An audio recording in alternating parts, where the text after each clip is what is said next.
છોટાઉદેપુરના Gurukripa society વિસ્તારમાં એક આખલો હડકાયો થતા બેકાબુ બની જતા અફરાતફરીનો માહોલ સર્જાયો હતો। બેકાબુ આખલાએ 3 થી 4 લોકોને અડફેટે લેતા તેઓ ઈજાગ્રસ્ત બન્યા હતા। ઈજા પામેલા લોકોને તાત્કાલિક નજીકના દવાખાને સારવાર માટે ખસેડવામાં આવ્યા હતા। ઘટનાની જાણ થતાં જ ફાયર વિભાગની ટીમ તાત્કાલિક સ્થળ પર દોડી આવી હતી અને ફાયર વિભાગની ટીમે દોઢથી 2 કલાકની ભારે જહેમત બાદ આખલાનું સફળ રેસ્ક્યુ કર્યું હતું।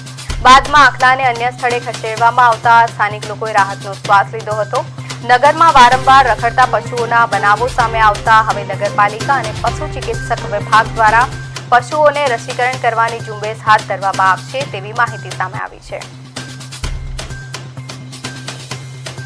રસી મુકાવવાનો પ્લાન કરીશું અને આગળ આવા બનાવ ન બને એનું અમે ચોક્કસપણે કામ કરીશું અને આ તબક્કે ફાયર ટીમનો ખાસ કરીને ખૂબ આભાર વ્યક્ત કરીએ છીએ કેમ કે એ લોકો સિવાય આ રેસ્ક્યુ શક્ય બને એમ નહોતું। ખૂબ મોટું રિસ્ક હતું અને રિસ્ક લઈને એ લોકો જો આજે કામ કર્યું છે તો એમનો અમે ખૂબ આભાર માનીએ।